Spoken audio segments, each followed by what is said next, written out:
Imagine living in a country where the greatest threat to your freedom does not come from foreign enemies, missiles, or armies, but from ideas quietly designed inside. Government offices hidden behind classified stamps and sealed files. This is not fiction. This is not a theory. This is a documented chapter of American history, a story that remained hidden for decades, known as Operation Northwoods. During the height of the Cold War, the United States and the Soviet Union stood on opposite sides of a divided world. Both superpowers believed that the next global conflict would not only be fought with nuclear weapons, but with fear, manipulation, and control over public opinion. After the Cuban Revolution, led by Fidel Castro, American officials viewed Cuba as a communist outpost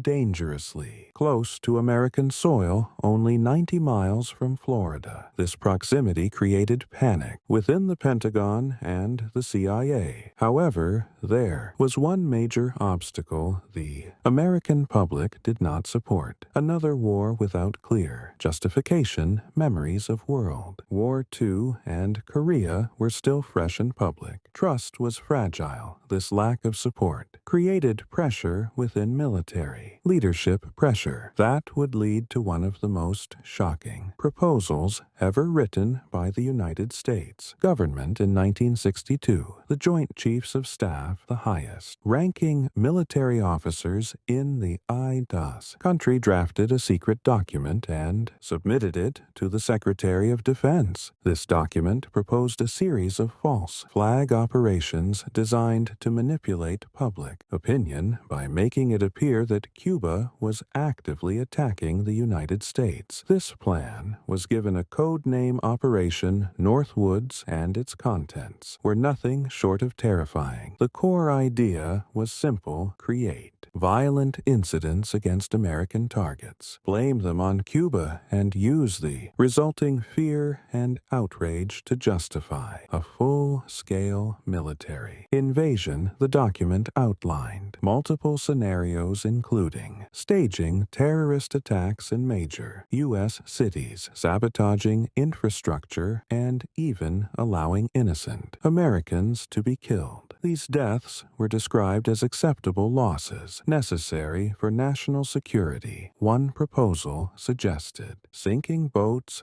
filled with Cuban refugees in international waters and blaming the Cuban government for their deaths. Another plan involved hijacking a civilian AR plane by secretly replacing it with a remotely controlled drone, then announcing that Cuban forces had shot it down, killing everyone on board. The plan even included staging attacks on U.S. military bases such as Guantanamo Bay to create the illusion of a direct Cuban assault. Media manipulation was central to Operation Northwoods. Newspapers, radio, and television would broadcast controlled narratives designed to fuel fear, anger, and patriotism without ever revealing the truth behind the events. What makes Operation Northwoods especially disturbing is that this was not a rogue idea or a theoretical discussion. It was formally written, reviewed, and approved at multiple levels within the military hierarchy. These were detailed operational plans, not hypothetical ideas. Human lives were reduced to statistics, and morality was treated as a luxury rather than a requirement. The final decision rested with President John F. Kennedy. After reviewing the document, Kennedy rejected Operation Northwoods completely. He refused to authorize any plan that involved deceiving the American people or harming innocent civilians. His decision created significant tension between himself and the military establishment. This rejection added to a growing divide between Kennedy and certain elements within the intelligence community. Operation Northwoods was never carried out, but it was never destroyed. It remained classified for decades until the 1990s, when declassified documents were released through the National Security Archive when the public finally learned about the plan. The reaction was shock and disbelief. Americans struggled to accept that their own government had seriously considered committing acts of terror against its own people to justify War Operation Northwoods became a symbol of how fear can erode ethical boundaries and how power operates in secrecy. Even in democratic societies, the story forces us to ask difficult questions. If this plan could exist, what other plans were created and never revealed? Modern warfare has evolved beyond bombs and battlefields. Today, information is the most powerful weapon. Governments use surveillance, media influence, and psychological operations to shape public perception. The lesson of Operation Northwoods is not about the past. It is a warning about the future. Democracy requires constant vigilance. Trust must be earned, not demanded, and authority must always be questioned. Operation Northwoods was stopped, but the mindset that created it never fully disappeared. History shows us that freedom is not lost. All at once it is surrendered, quietly, through fear and silence. If you believe these stories matter, if you want more real documented CIA and FBI cases explained in depth, then like this video, share it with others, subscribe to the channel, and comment below. Do you believe operations like Northwoods could exist today under different names and different justifications? After Operation Northwoods was rejected and hidden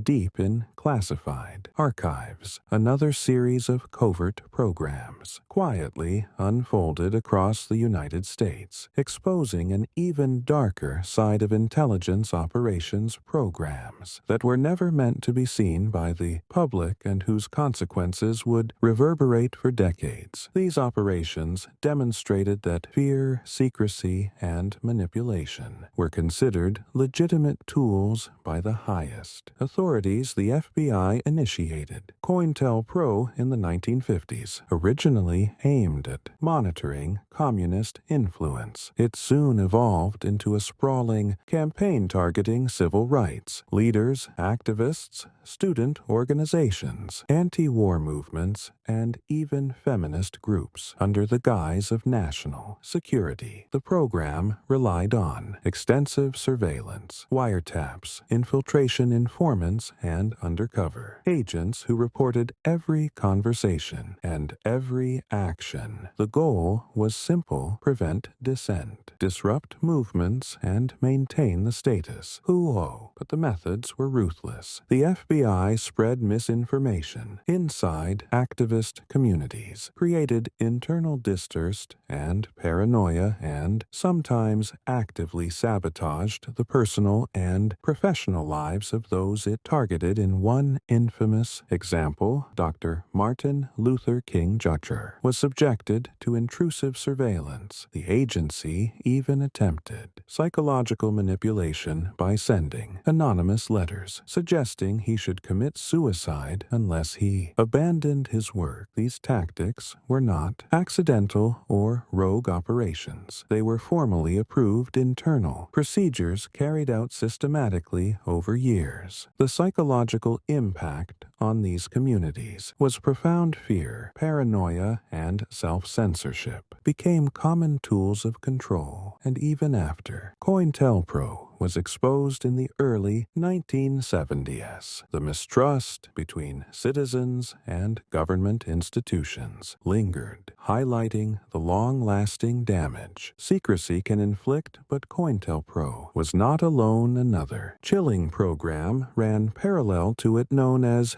MK Ultra, the CIA's infamous mind control project. The goal of MK Ultra was to explore whether human consciousness could be manipulated through drugs, hypnosis, sensory deprivation, and psychological pressure, over 150 sub-projects were approved, spreading across universities, hospitals, prisons, and private research facilities, often without the knowledge or consent of participants. Ordinary citizens, patients, prisoners, and soldiers were subjected to LSD experiments, sometimes unknowingly placed in isolation or exposed to extreme psychological stress. The CIA even conducted operations like Operation Midnight Climax, where unsuspecting individuals were lured to safe houses, given LSD, and observed behind one-way mirrors, recording every reaction. The agency believed that breaking the mind could create obedient agents or reveal secrets. MK Ultra went so far that some participants suffered permanent psychological damage, lost their sense of identity, and never fully recovered. The case of Frank Olson, a U.S. Army scientist, is one of the most documented examples. He was unknowingly dosed with LSD at a CIA retreat in 1953. His psychological state deteriorated rapidly, and 13 days later he fell to his death from the 10th floor of a New York hotel. The CIA initially ruled it a suicide. Decades later, forensic evidence raised questions of foul play, proving how far government secrecy could go to protect its programs. The Tuskegee syphilis study is another stark example of unethical government action in public health. For 40 years, African-American Wanang men in Alabama were deliberately left untreated for syphilis to observe the natural progression of the disease. Even after penicillin became the standard treatment in the 1940s, the U.S. Public Health Service continued the study without informed consent, causing unnecessary suffering and death. The government justified it as scientific research, but the human cost was immense. These examples collectively reveal a pattern, a mindset in which human beings were reduced to experiments, statistics, or political targets. The moral boundaries of power were repeatedly tested and often crossed. The programs exposed not only the potential for abuse within intelligence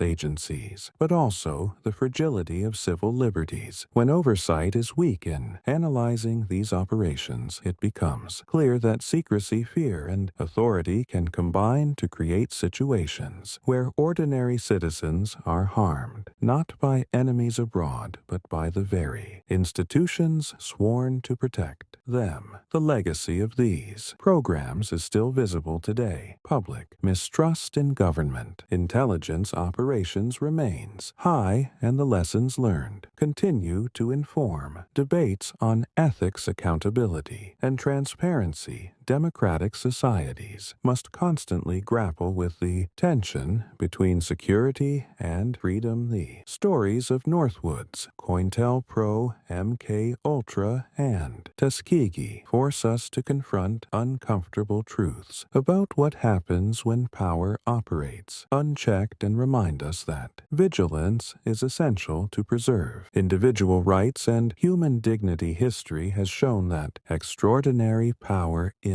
the hands of the few without transparency is dangerous, and that the human cost of secrecy can last generations. If you found this video eye-opening, make sure to like, share, subscribe, and comment below. Share your thoughts on how secrecy, manipulation, and surveillance continue to shape our world. Do you believe that similar operations could exist today under different names and different justifications? The shadows of power are long, and the responsibility to shine a light on them rests with all of us. Stay tuned for more real, documented CIA and FBI operations in our next episode, where we will uncover even deeper secrets hidden in history and explore how intelligence shaped global events and individual lives.